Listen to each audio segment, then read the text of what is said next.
Oh, he looks like he's falling. Come on, Dumbo, don't fall. Hi guys, welcome to aclaireytale and welcome to this second video in this Japan planning little series that I'm doing, Japlanning, as if you will.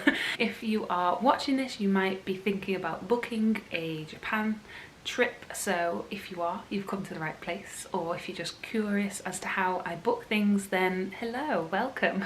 So last week I went through the cost of everything, and if you missed that video I will link it above or below, both, so that you can see how we booked everything and how much everything was.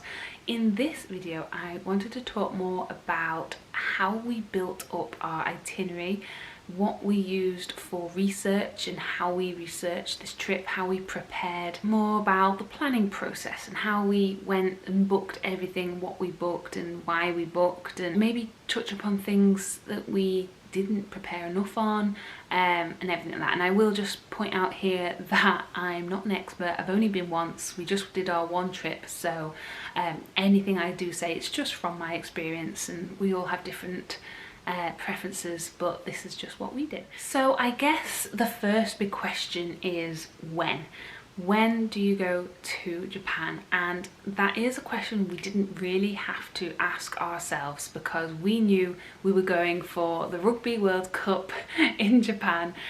We wanted to see that. It was something Simon really wanted to do. But I think if I were to ever go back, I would love to go back in May, because that is the height of spring with all the cherry blossoms, and Japan just looks beautiful in the spring. But it was also beautiful in the fall. We were there in autumn. It was really stunning then as well. We were there in September and we were really lucky because that's actually rainy season, and we actually only saw the rain once. We were caught in it once. We came out a few places and it had rained, but we didn't get caught in it. Just the one time, which was getting to our Disneyland hotel, was when the only time that it rained. So we were really lucky in that respect, because a lot of the trip was out in the open looking around. So for how long do you stay there? It just depends on you and your situation. We were there for just under 2 weeks, just shy of 2 weeks. It was 12 days in total. With work and everything, we just couldn't get any more days off, and the way the flights fell, there were certain days that we could fly, all that sort of stuff. So yeah, just under 2 weeks, and I think that was a little too, ideally 2 weeks would have been ideal. 2 more days I think would have really helped us not be as crazy busy as we were. Well, actually no, ideally 3 weeks. If you can get 3 weeks off from work, 3 weeks would be perfection, but we just wouldn't have been able to got that much off work. I can only get 2 weeks at a time anyway. But yeah, I just had to do just under 2 weeks because we had been away earlier in the year. So yeah, I think if I'd have just had those extra 2 days, that would have been perfect, because we did cram a lot in. I don't regret it. We still did everything we wanted to do, but I think if we had an extra day, we might have done it a bit slower. It might have been a bit more relaxed. I think you forget as well, when you plan these things, you don't think about the travel days and how much it takes it out of you, the energy. Getting there, we lost a day basically, and then losing that day, an extra day would have been nice to get over that big flight and all that sort of stuff. So yeah, I would say 2 weeks would be a good amount of time, but if you can do more, amazing, do it. Next question is where in Japan do you want to go to? So we spent a lot of time looking at maps, because we didn't really know where Disney was in comparison to the city centre or to Kyoto, where's Osaka, and all these places. We didn't really know the distance, so that was the next thing that we researched, looking up how long it takes to get places. Are we able to have a base somewhere in the middle and just do day trips? Will we need to do more than one day in these places? Disney is right on the coast, so we knew that was going to be a big trip across, and that we'd need time there. And so yeah, the next sort of step is, where do you want to go in Japan, and what order do you want to do these things in, and what order makes sense? So after these 3 questions were answered, the where, when, how long, then we did mock up trips just to see if it was doable, see if it was in budget, or just see how much we'd have to save, just price things up. We just made up some flights just to see how much things were going to be. So that was our sort of next way of thinking. And like I said in the video last week, cost's a big factor, so that is important to think about when you're planning. How much are we talking here? What's the reality of the costs of everything? So the next thing Simon and I did after all these discussions was go to the big old world of YouTube. We looked up certain famous sites and just cities and towns to see whether they were worth visiting, seeing what to do there. A lot of the town, like every time I looked up a site or an old shrine, a vlogger called Cakes with Faces came up. Was that what it was called? Cakes with Faces. I'll link it below. Her videos on specific places, so she had vlogs of this particular shrine, and that was really informative. And then I stumbled upon this Natasha, and I really enjoyed her vlogs because she showed more about what to do in a day, and she used to live in Japan, so she was really informative, and I loved her style of vlog of telling you about things, telling you how to get there, and then bringing us along. And she really inspired my vlogs, to be honest, so thank you, Natasha. She really helped me work out how I wanted to film the trip. And then I think one day I literally typed in top things to do in Tokyo, and then I came across, I think it was a video called Top 100 Things, and I didn't watch them all, but in the top 10 was the government building that we did, and that's how I found out about that. So I think a lot of it is exploring YouTube, because even going along on some of these vlogs with people, you can see what maybe you don't want to do as well. So it's a good thing to cross things off that you don't need to see, or put things on your list that you definitely do want to see, and it's just really good for ideas. So for me, the one thing I regret about the research, I did not research Disney. I didn't want to look at Tokyo Disneyland vlogs because I really wanted to enjoy it for the first time and have an authentic view of it and seeing it for the first time through my own eyes. I didn't want to look at it on a vlog. I kind of regret that now, because when my first day there, I was so overwhelmed. I didn't know which way was up, and with the hotel we made a few mistakes, and we just didn't do enough research on the Disney side of things because I wanted to keep it pure, if you know what I mean. I just wanted to, but I regret that. I wish I had done more research into Tokyo Disneyland itself, because there's so many things about the parks that if I'd have known beforehand, it would have been a lot easier when there. For example, like working out the lottery tickets, working out where to stay, working out transport and where all the lands are and what rides are worth doing, what rides you need to get fast passes for. I kind of wish I did a lot more research on that aspect of it. I feel like I might do a whole separate video just talking about Tokyo Disneyland itself, because I feel like I could do that now. But yeah, that was my only regret of preparation. I just did not prepare enough for Disney. So for Kyoto, the preparation we did for that, we watched a few This Natasha vlogs, but as well there was a blog post, a blog called Travel Caffeine. Somebody sent it to me on Instagram, and it's such a great blog for working out what to do in Kyoto. They have separate blogs depending on how long you're going to be in Kyoto. They had a 5-day trip in Kyoto, 7-day, 2-day, 1 day, and it really helped prioritize what needs to be seen, and certain things you don't have to go all the way out your way for that, stick with this sort of thing. So that was really good in the blog post, and it was actually that blog post that made Simon and I realise that we needed more than 1 day there. And it was that blog post which then changed we were actually originally going to do 1 day in Osaka and then 1 day in Kyoto, and it would just be too much. It's just too much, and I still would love to see Osaka, and I always say leave something undone so that you can go back and do it. But if we'd have done that, it would have just been too rushed, and as you saw, it was rushed enough as it was in Kyoto. So I'm glad we made that decision though, because actually the Kyoto part of this trip was some of my favourite moments, some of my favourite memories from the whole trip were in Kyoto. I'll put that Travel Caffeine link below so that you can see that. They give you what to do in each day and which, like West Kyoto, which side of Kyoto to do it each day, and we literally used their itinerary for our Kyoto days, so it was very, very, very good. So the next sort of thought we had was, how long do we stay at Disney?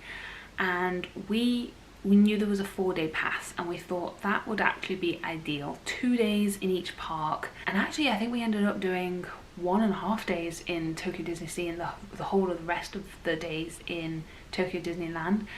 But it just meant that if we were to miss something, or if the fireworks went on, or if a ride was down, we had 4 days to do it in, and that was plenty enough time. So definitely I would say 4 days is ideal. I know we all loved Disney, and we could all probably do 2 weeks in Disney alone, but I think it's so important to see Japan as well. You're flying all that way, go and see the customs and traditions and the beautiful landscapes, and just so you just grow as a person by doing these things, and I definitely felt that coming back. So yeah, getting a bit philosophical there, but that's the kind of way we planned it. And the next thing was just to get everything booked our flights. Nothing really to say here. We booked ANA. We used Skyscanner to see days and see what days they fly, all that sort of stuff, but then booked directly with ANA. You saw how much that was in last week's video. Then a few months after that we booked our hotels. I always use hotels.com for hotels. I find hotels.com to be so good in terms of they always include local taxes in their prices, and in the past booking with booking.com and things like that, I've always been stung, you know, once you get there for an extra, you know, this amount. So it's always in America there's extra local fees, but in hotels.com they always include it, so I always just go with hotels.com. And if you are a member, after 10 nights I think it is, you get a free night, and we've actually got a free night waiting for us for the next trip we do, so that's really handy. So yeah, I definitely recommend hotels.com, and they list things in an order of most popular, our most affordable, and closest to this place, and you can see the map, and I just really like their site. With Tokyo, we heard that Shinjuku was a really good place to stay, that it was really accessible, loads of stations, all that stuff, so we actually stayed in Shinjuku, and I literally just typed in Shinjuku into hotels.com and found a really good hotel, liked the pictures and went for it. I wish I'd done a bit more research maybe on the actual street, because at night the hotel we stayed at Citadines Shinjuku Central, it was a little bit dodgy at night. I maybe should have done a bit more research there, because there were so many other hotels and places there, and I think looking back I might even would think about staying in Shibuya, because it seemed a lot quieter, but I got really nice vibes from Shibuya, so I think I'd do that next time. But we just needed some of those really accessible. We needed to get to the stadium for the Rugby World Cup, we needed to get to other places. I knew we'd be staying there to get to Mount Fuji, so we did need to be there, and it was right by the station, so that was good. And the hotel itself was really nice, the rooms were lovely, so can't complain there. We chose Hilton Tokyo Bay for the Disney side of the trip because it was just a really good price again, and it's right on site. Obviously we booked a Disney hotel as well, which maybe looking back I shouldn't have done. Again, I didn't research enough into that hotel where it was, and it was just too far. So I think I would have done Hilton Tokyo Bay the whole time if I was gonna do it again. But when I say that, I don't know, because I loved that room with the mural wall. That was amazing, so it is really hard to say what you would change. And then once all the hotels were booked, the next thing was the JR pass, which I talked about last week, the internet. I think we did them about a month before we left, so that we had it all sorted and organised. So that was pretty much everything that we had planned, researched. I'll put the links below what sites we used to get the JR pass and the Wi-Fi. But I think my biggest tip in planning is to get, even on a notebook or on Word, get the dates in, where you're staying each night, what you're doing each day, and you've got your itinerary set up then, and you can, and seeing it there is really helpful. It helps you work out whether you've got enough time in this place or whether you need to change anything around. We didn't have a lot of time, just under 2 weeks, so we really needed to make sure we had it written out so that we could make best use of our time there. So now that the itinerary with the dates and where we're going to be and where we're going to be staying was set in stone, the next thing was to really research what we're going to be doing each day, where we might eat each day. All that sort of stuff was next. So we just did that with YouTube again. We carried on watching this Natasha's vlogs, and we watched a video on etiquette as well. I think that's quite important to do if you're looking to go out there, really helping us about rules, about not eating on a train unless it's a bullet train, and things like how they tip out there, because it is very different in their restaurants. And speaking of restaurants, we chose restaurants that we'd seen in YouTube videos because they were recommended. Cakes with Faces did a whole vlog on Genki Sushi, which is why we went there. And this Natasha did a vlog on this tonkatsu restaurant, and we ended up going to one. So it really helped us because I am a very fussy eater and I do get nervous when I go into restaurants, but because I had seen them on YouTube, on vlogs, I didn't feel as anxious about it. I felt when I walked in that it was familiar because I'd seen it on a video, so that really helped me, and I know that it would help others as well. The only other thing that I was really nervous about was trains and getting around. All these trains that we had to get and the stations, and how do we know where we're going, what platform we're getting. It just felt so overwhelming, but when you're there it's so easy. I can't stress this enough. Everything's in English, all the station names are in English. The JR pass is only for internationals. There's a JR office in all the stations, and they know that someone that's not from Japan will be coming to them asking for things, and they must ask the same questions really, but they all speak in English and they would clearly tell us what platform to get, where to go. And then when you get to the platform, everything is so organised. You're in these lines to get on the train. It's just so polite and slick. I had a better experience there than I do in London. London can learn a thing or two about how these busy stations deal with all these people. It's just amazing. My camera just died. But basically I just wanted to say that overall, best things to do with planning was to get a map, work out where things are, and these days it doesn't have to be 2D. You can drag your little man and look at the streets and really just familiarise yourself with everything.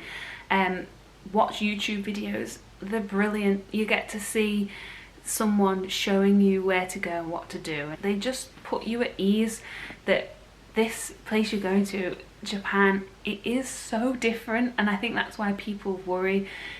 It's something we're not taught about Japanese history at schools. We don't really know their customs and their traditions, so you're going to this brand new place, and I think that's what makes people nervous. But if you just look things up and do the research, your nerves are settled because of that.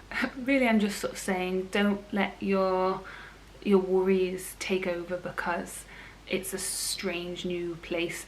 It's just so amazing to discover it, and I just highly recommend just doing it, because the things that you worry about, I was worried about the trains, I was worried about food. They just seem like nothing now when I think of this trip, and I'm thinking of all the amazing things that happened instead. So yeah, don't let those little niggly worries put you off from planning and doing this trip, because this trip is a once-in-a-lifetime trip. Well, it was for us, and it was incredible. If you have any questions about anything I've mentioned in this video, or maybe things I haven't touched upon, please let me know below, and I'll answer them. Maybe I might answer them in the next video. I might do a little Q&A for Japan itself, and then the week after do a Q&A for Disney. So I would love to hear any questions you have. So thank you so much for watching. I really hope it was a help and it wasn't just me going on and on. Like I say, next week I'll be back for a Q&A if there's some questions that you'd like to hear, and we'll see you next week. Bye!